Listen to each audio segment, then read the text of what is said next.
YouTube, Konami has announced a brand new card, Dragon King Kulika. The Cherub is here and it will change everything. We're going to talk about its impact in Master Duel. Goodbye to Negate boards. There can only be one winner, and you're looking at it. Let's go.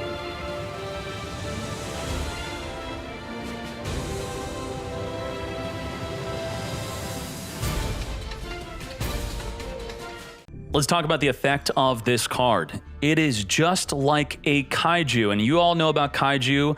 It does not activate to tribute your opponent's monster, so that's what this does.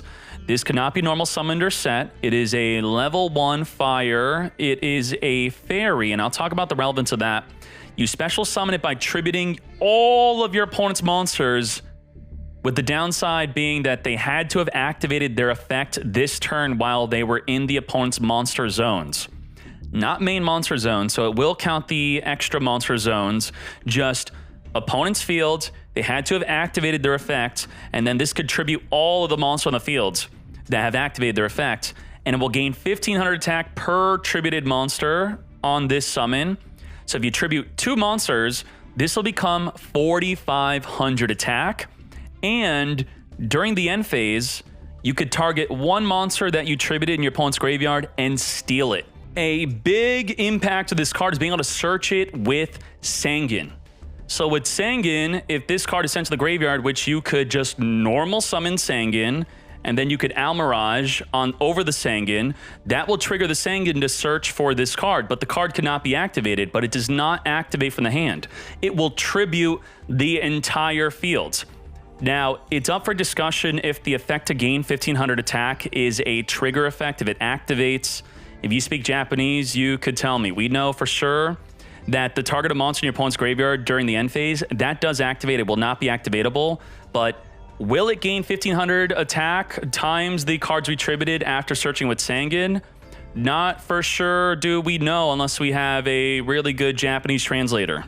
Another way to search this card would be a card like Small World, which is seeing some use in the TCG. It will be coming to Master Duel soon, I believe within 2 months.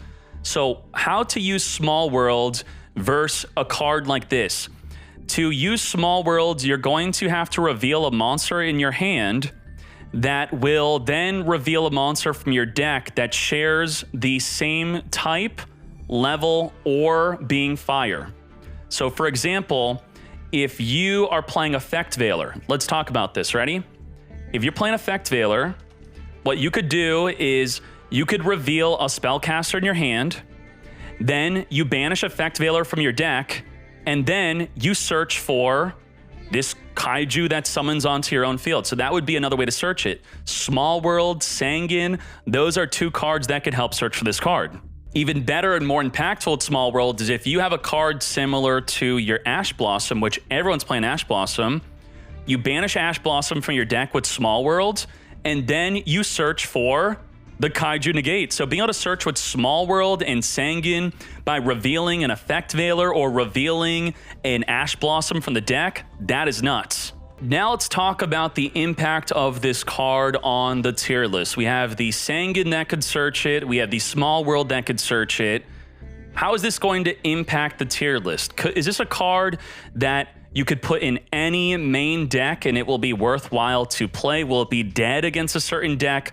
Let's investigate that real quick. Looking at the tier list, Drytron, Zodiac, Tri-Brigade, Eldritch, Prank Kids, Virtual World, Adamantipator, and we got Tri-Brigade. Let's see against which deck this will have the most impact against. Immediately, we could look at a deck like Drytron. Let's look at a deck list of Drytron, and what they're normally going to have is they're going to have a Herald. So when the Herald negates 1 card, so you have to activate something, it does have to negate, and then you get the tribute over the Herald with this. They cannot Herald the Orange Light this, they cannot stop this summon, and now you have a 3000 attack.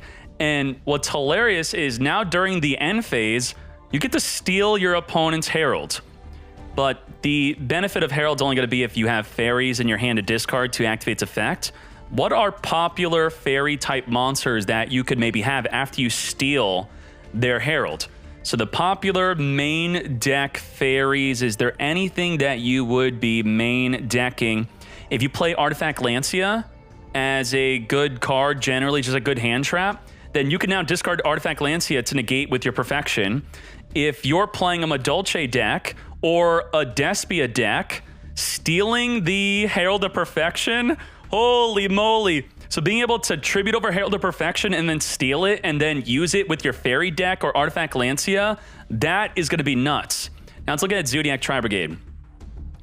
A big thing about the Zodiac Tri-Brigade will be the Apollo USA.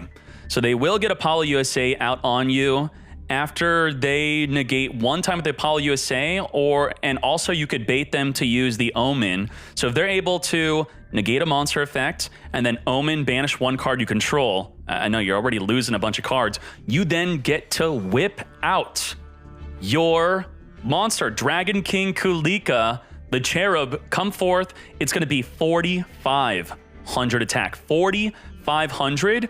And then the end phase, steal an Omen. So if you steal your opponent's Omen, don't you get the effect to banish during your end phase? You summon, the Omen will be properly summoned with the Revolt. And when you steal Omen in the end phase, if this card is special summoned, you could banish one card in the field. Yoink the Omen. So we got 4,500 attack and steal the Omen. Woo! Just the existence of this card, people are going to have to play around this. This is nuts, so I'm loving this. Now look at Eldritch. Unfortunately, it's a dead card against Eldritch. Now, is the card a tuner? It's not a tuna. It's unfortunately not a tuna, and you know, it will be really dead against Eldritch, just straight up dead. You're not really going to be able to do anything with the card. That does suck. But so far, two of the 3 decks you could use it against. Let's look at Prank Kids. If you could get them to trigger Butler once, and then you get to tribute over the Butler, and then you get to steal their Butler during your end phase, and then so what's going to happen is Butler's going to use the Meow to destroy your field once, and then you're going to tribute over Butler and then steal their Butler in the end phase, and then must be fusions. Okay, you can't steal it. You cannot steal it. You cannot do it. Correction. Cannot steal. Cannot steal. Do not do that.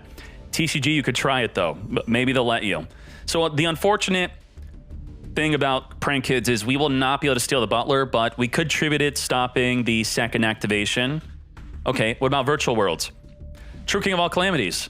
Well, because she does not activate, they will activate True King of All Calamities preemptively, probably, which will be the activation. Then you could tribute over True King, and then you now have a 3,000 attack, and then during the end phase, you special summon the True King of All Calamities with no materials.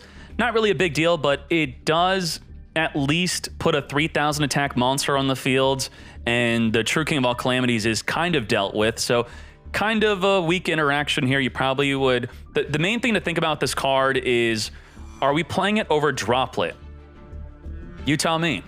Droplet is a card that pretty much deals with all these cards, but it's not going to put a body on the field. It's not going to have the follow-up of stealing the monster you tributed over. So I do think the biggest competition with this new card is going to be all about, do you play Droplet or do you play this? Do you play both? Now, if we look at Adamancipator, oh yeah. Oh yeah. The Borreload Savage Dragon is going to be equipped with the Buster Destruction Sword. And if you get Borreload to negate one card, that's it. Tribute the Borreload. They will now lose the Buster. So you see, Droplet's not even good against this. You cannot Droplet against the Adamancipator to make them lose the Dragon Buster Destruction Sword. So what you'll do is you will tribute the Borreload. They're going to lose the Destruction Sword, and then you're very good. And maybe they're going to have multiple monsters on the fields, like a Baron de Flor if they happen to negate with that. Double negate, and then you could steal their Baron. Holy moly, stealing the Borreload's not going to be that good. So 45, you could really turn the entire duel against an Adamancipator deck by getting rid of the Buster and stealing their Baron in the end phase. That's actually nuts. Now, if we look at a pure Tri-Brigade deck, that's really pretty much it. And that's it. You tell me, what do you think? Looking at all these decks, the impact, Sky Striker is not really going to be a big impact, and I guess not so good against Ignister. If you get them to negate with their Makaba, you then get to yoink. Ooh, you could steal Makaba. Makaba. Come to me, Makaba. Makaba is a great card to steal. That's going to be a negate for you. So that's actually great. So overall, Sanguine, Almirage, Search, Small World, Search, I like it. I think I would maybe play at least one if I had a deck that worked well with the Sangan engine and maybe I was already playing Small Worlds. For everyone else, I'm not sure it's going to be a 3 of, but hey, Konami creating cards to stop big negate boards, or in a way at least have a fair trade where they negate a bunch of your cards. It's going to cost a bunch of cards in your hand that's getting negated. Then you summon the Dragon King Kulika, the Cherub. Let's go. Fools.